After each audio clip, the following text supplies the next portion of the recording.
तो सभी diabetes patient जब शॉपिंग करने जाते हैं, जब अपने लिए खाने का सामान खरीदने जाते हैं, तो उनके मन में ये सवाल बड़े आम तौर पर चल रहा होता है कि क्या ये खाना उनके लिए ठीक है? क्या ये खाना जो वो खरीद रहे हैं डायबिटीज फ्रेंडली है? क्या इसे खाने के बाद उनकी शुगर का लेवल तो नहीं बढ़ जाएगा? दोस्तों, आजकल पैकेज्ड फूड का जमाना है। ज्यादातर खाने पीने के सामान पैकेज्ड फॉर्म में ही आ रहे हैं। तो आपको सही जानकारी होना, अपने लिए सही खाने को चुनने की जानकारी होना, समझ होना बेहद जरूरी है। वरना आप अनजाने में ऐसा ही सामान खरीद लाएंगे जो आपकी शुगर के बढ़ने का बड़ा कारण बन जाएगा। दोस्तों, जितने भी पैकेज्ड फूड हैं वो फेयर और सही इंफॉर्मेशन देकर अपने प्रोडक्ट को नहीं बेच रहे।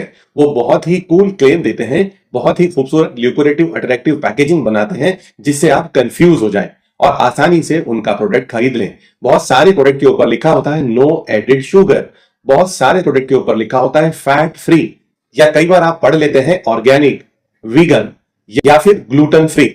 और इनसे आप कंफ्यूज हो जाते हैं और आप सोचते हैं कि शायद ये सामान एक डायबिटीज पेशेंट के लिए या आपकी सेहत के लिए अच्छा होने वाला है। पर क्या ये सभी बातें ठीक हैं? क्या ये सभी इंफॉर्मेशन, ये क्लेम्स जो मैं आपको बता रहा हूं, ये डायबिटिक फ्रेंडली होते हैं? तो दोस्तों, आज जानने की, समझने की कोशिश करते हैं कि जब एक डायबिटीज पेशेंट या उसका कोई फैमिली मेंबर मार्केट से, सुपरमार्केट से या ग्रोसरी स्टोर से शॉपिंग करने जाए तो किन बातों का जरूर ध्यान रखें।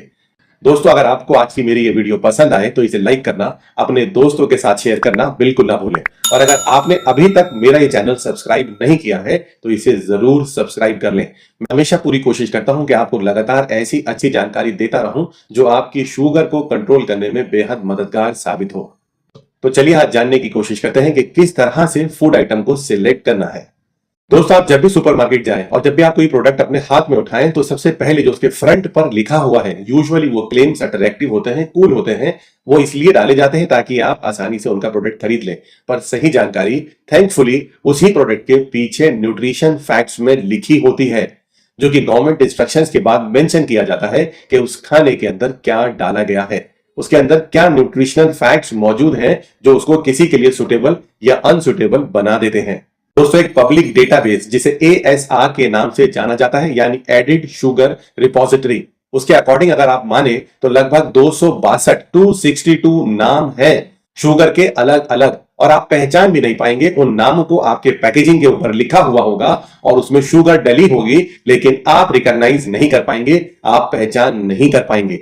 जैसे मैं कुछ नाम आपको बता देता हूं: agave nectar, corn syrup, maltodextrin, maltose, caramel fruit juice concentrate. और दोस्तों, ऐसे ही बहुत सारे नाम जिन्हें पढ़ने के बाद आपको लगेगा इस फूड आइटम के अंदर तो शुगर डाली ही नहीं गई है, ये तो ठीक है, ये सेफ है और एज ए डायबिटिक पेशेंट इसे कंज्यूम किया जा सकता है। पर ये इंफॉर्मेशन आपको कंफ्यूज कर सकती है। आखिर आपको उस पैक के अंदर, उस न्यूट्रिशनल फैक्ट के अंदर देखना क्या है? दोस्तों, थोड़ा सा समझ लीजिए, आज आपको मैं बहुत कीमती, बहुत इंपॉर्टेंट इंफॉर्मेशन देने वाला हूं। जब भी आप न्यूट्रिशनल फैक्ट को देखें तो सबसे ऊपर वाले हिस्से में उसमें कैलोरीज लिखा होता है। दोस्तों, पर मैं आपको हमेशा बार बार समझाने की कोशिश करता हूं, ये कैलोरीज नहीं है जो आपकी शुगर के लेवल को बढ़ाती है, कुछ और इंफॉर्मेशन है। आप कैलोरीज को स्किप करके आगे बढ़ सकते हैं और आप अगले सेक्शन पर जाएं जहां पर टोटल कार्बोहाइड्रेट्स लिखे हुए होते हैं और उसके नीचे ही डाइटरी फाइबर्स भी मेंशन किया हुआ होता है। इन दोनों की समझ होना किसी भी डायबिटीज पेशेंट के लिए बेहद जरूरी है। टोटल कार्बोहाइड्रेट्स अगर किसी भी पैकेज्ड फूड आइटम के अंदर सपोज करें, मान लें कि 5 ग्राम है, तो उसके अंदर डाइटरी फाइबर भी 1 ग्राम के आसपास जरूर होना चाहिए। यानी कि टोटल कार्बोहाइड्रेट्स और डाइटरी फाइबर का रेशियो 5:1 के आसपास होना चाहिए। उसे अच्छा, बेहतर माना जाता है डायबिटीज पेशेंट के लिए। लेकिन अगर 10:1 से कम है तो भी वो किसी डायबिटीज पेशेंट के लिए ठीक है। लेकिन मार्केट में ऐसे बहुत सारे पैकेज्ड फूड मौजूद है जिनके अंदर ये रेशियो 15:1, 20:1 या उससे भी ज्यादा चली जाती है, जो ये साबित करती है कि इस फूड के अंदर, इस फूड आइटम के अंदर फाइबर्स बहुत ही सीमित मात्रा में, बहुत कम मात्रा में मौजूद हैं, जिसकी वजह से ये एक प्योर कार्बोहाइड्रेट, रिफाइंड कार्बोहाइड्रेट और ऐसा प्रोसेस फूड बन जाता है जो एकदम से आपकी शुगर के लेवल को बढ़ा देगा। और आगे भी जान ले दोस्तों, ग्लूटेन फ्री का मतलब होता है जिसमें वीट नहीं डाला गया है, लेकिन गेहूं के अलावा और चीजें तो डाली गई हैं जो आपके शुगर को बढ़ा सकती हैं। ऑर्गेनिक का मतलब है कि जब इसकी फार्मिंग की गई थी तो केमिकल्स का इस्तेमाल नहीं किया गया, मगर इससे यह साबित नहीं हो जाता कि यह शुगर फ्री है, यह आपके लिए, डायबिटीज पेशेंट के लिए ठीक है। वीगन का मतलब होता है कि इस फूड आइटम के अंदर कोई भी एनिमल प्रोडक्ट नहीं है, यानी कि ना तो एनिमल मीट है, ना ही मिल्क है, ना ही कोई दूसरा एनिमल प्रोडक्ट इसके अंदर डाला गया है। पर इन सभी क्लेम से यह बिल्कुल भी साबित नहीं होता कि ये डायबिटीज फ्रेंडली हैं। तो दोस्तों, जब भी आप ग्रोसरी स्टोर जाएं, सुपरमार्केट जाएं, तो इन बातों का जरूर ध्यान रखें। न्यूट्रिशनल फैक्ट्स को देखना समझना शुरू करें, उसके अकॉर्डिंग अपने खाने को चूज करना शुरू करें। लेकिन फिर भी दोस्तों, मैं अपने सभी डायबिटीज पेशेंट को हमेशा समझाता हूं कि अगर आपके लिए सबसे बेहतरीन कोई खाना है तो वो पैकेज्ड फूड तो बिल्कुल भी नहीं है। आप पैकेज फूड को लेने की कोशिश बिल्कुल भी ना करें। कोशिश करें कि आप पैकेज फूड से बचें, इसका इस्तेमाल बेहद जरूरी होने पर ही करें, अन्यथा बिल्कुल भी ना करें। आप अपने खाने के अंदर रियल नेचुरल फूड आइटम्स को ही प्रेफर करें।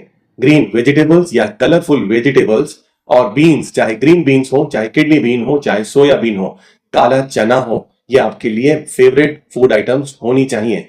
सीड्स और नट्स हो, चाहे पीनट हो, चाहे आलमंड हो, चाहे वॉलनट हो, चाहे sunflower seeds, pumpkin seeds, watermelon seeds, musk melon seeds, flax seeds, इनको आप अपनी डाइट में ऐड कर लें। सभी fibre rich, protein rich, healthy fat rich food items एक डायबिटीज पेशेंट के लिए बेहतरीन है, फायदेमंद है।